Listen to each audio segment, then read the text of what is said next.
Hello and welcome to yet another episode of the Why Special Podcast 2।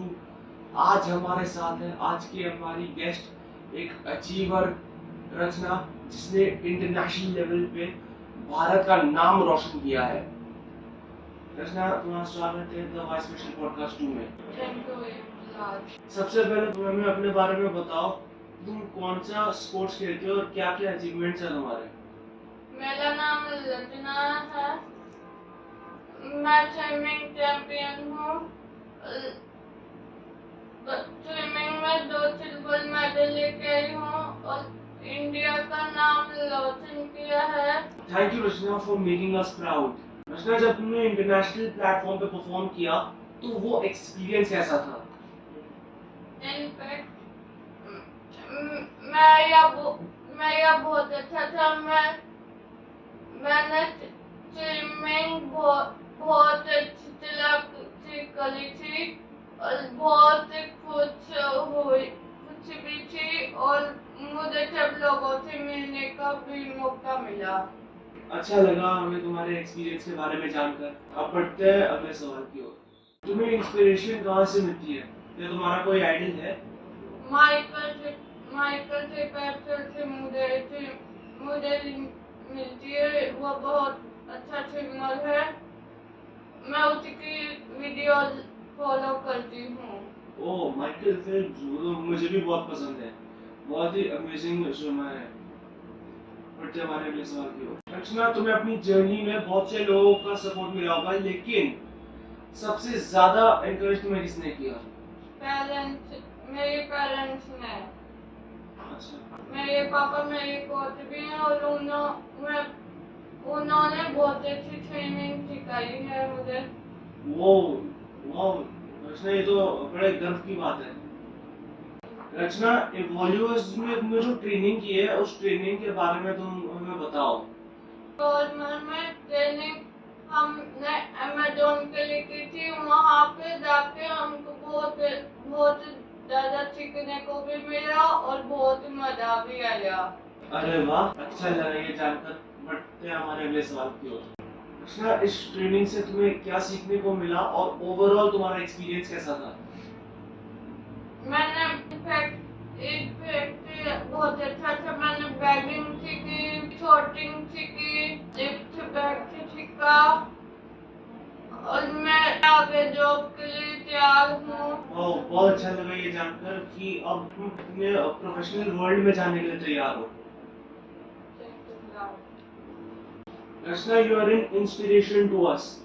क्या तुम हमारे viewers को message देना चाहोगी? रिलेंस फॉलो करनी चाहिए, सक्सेसफुल होना चाहिए और आप बातें फॉलो करनी चाहिए अपनी। Thank you very much Rachna, all the best तुम्हारे आने वाले कल के लिए। मुझे बहुत अच्छा लगा। इसके बाद हमने रीच आउट किया रचना की मॉम को, ये जानने के लिए कि वो उसकी जर्नी के बारे में क्या सोचती हैं। रचना की सक्सेस देख के आपको कैसा लगता है? मैं समझती हूँ कि मैं दुनिया की सबसे लकी मॉम हूँ जो मुझे रचना मिली है बेटी के रूप। मुझे बस गर्व है अपनी बेटी को। जैसे मैंने ना मन्नतों से मांगा था इसको, वो मेरे को ना माता रानी ने वसूल कर दिया कि हाँ उस गॉड गिफ्ट मेरे को मिला था।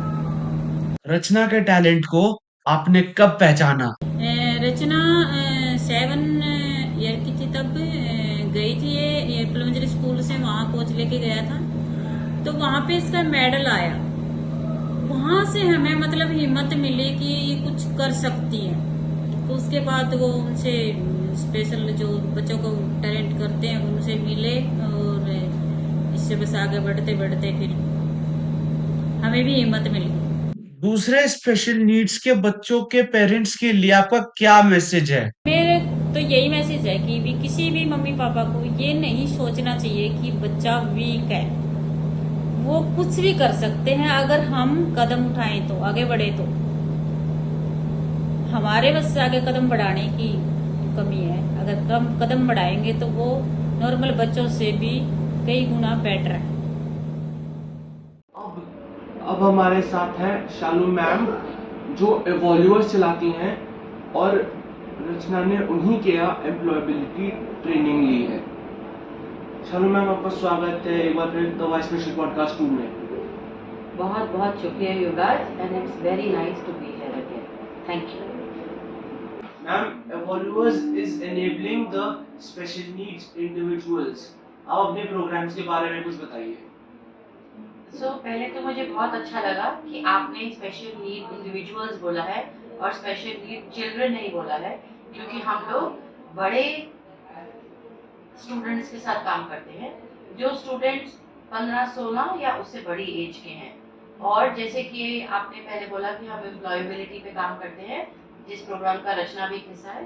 तो एम्प्लॉयबिलिटी मतलब हम लोग स्टूडेंट्स को जॉब्स के लिए रेडी करते हैं, किसी भी तरह की जॉब्स के लिए, और वैसी जॉब्स जहाँ पर वो बाहर जाके रेगुलर ओपन ऑफिसेज में, ओपन एनवायरनमेंट में हर तरह के लोगों के साथ जैसे सब लोग काम करते हैं, वैसे इंक्लूसिव एनवायरनमेंट में काम कर सकें, उसके लिए हम लोग रेडी करते हैं। Okay, Evolvers is doing a great job। Thank you so much.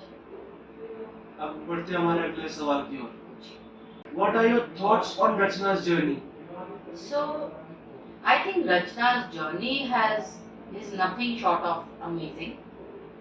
जितनी मेहनत, जितना फोकस, जितनी डेडिकेशन रचना ने और उसकी फैमिली ने उसके स्पोर्ट्स करियर में लगाई है, it is something to be talked about. So even though she comes from a family जिसको इतने ज्यादा प्रिविलेजेस, इतने ज्यादा रिसोर्सेज, इतने ज्यादा अपॉर्चुनिटीज अवेलेबल पहले ही नहीं है। दूसरा, if you have a child जिसको एक डायग्नोसिस है या जो न्यूरोडाइवर्स है, तो आपके ऑप्शंस और आपकी ट्रेनिंग और भी लिमिटेड हो जाती है।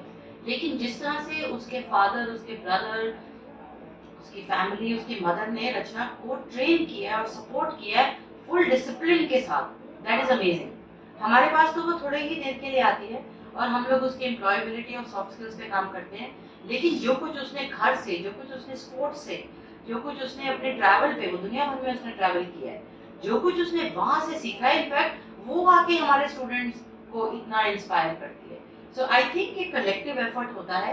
सिर्फ एक स्टूडेंट का टैलेंटेड होना काफी नहीं है, सिर्फ आपके पास सारे रिसोर्सेज होना और I go to a fancy school with the best coaches not enough, क्योंकि एक इंसान की डिटर्मिनेशन, उसकी परसिवियरेंस, उसकी फोकस, ये चीजें जरूरी हैं। बाकी सारी चीजें उसके बाद में आती हैं। And then of course the support of a loving family who totally believes in you, जैसा कि आपकी फैमिली आपको सपोर्ट करती है। Thank you so much. अब बढ़ते हैं हमारे आखिरी सवाल की ओर। What is your message for young adults with special needs and their parents? So first my message is for young adults with special needs कि आप में बहुत काबिलियत है, राइट? आप उसी पे फोकस करिए जो आप कर सकते हैं, आप उस पे फोकस ना करिए जहाँ पे आपको थोड़ी डिफिकल्टीज हो सकती हैं। और हम सबके चैलेंजेस होते हैं, जैसे मेरा चैलेंज है, मैं स्पोर्ट्स पर्सन नहीं हूँ, लेकिन मुझे लगता है मैं बहुत अच्छी टीचर हूँ, तो मैं टीच करूंगी, स्पोर्ट्स नहीं टीच करूंगी, मैं आर्ट टीच करूंगी। सो एक चॉइस करनी होती है कि आप क्या कर सकते हो, अच्छी तरह से उसी पे फोकस करना है और उसी डायरेक्शन में चलना है।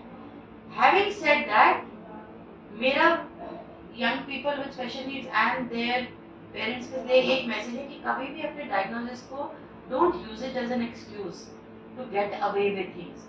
जो एक सोशल नॉर्म्स होते हैं, जो एक रहने का सलीका होता है, तरीका होता है, रिस्पेक्ट होती है, रिस्पॉन्सिबिलिटी, काइंडनेस, फन, फ्रेंडशिप, ये सब चीजों के लिए डायग्नोसिस होना या होना में कोई फर्क नहीं आता। इन पे फोकस करिए, इस पे कोई कॉम्प्रोमाइज नहीं होना चाहिए। और I think if you have faith in yourself, there is no limit to what you can achieve. Thank you so much for answering all my questions and to Rachna also. Thank you so much for spending time with us, speaking to me and for speaking to Rachna. Thank you. Thank you so much. And thank you so much for watching today's episode of the Vice President Podcast 2. हम अगले episode में फिर मिलेंगे अगले guest के साथ. Until then, this is Yuvraj signing off. Goodbye. Thank you so much.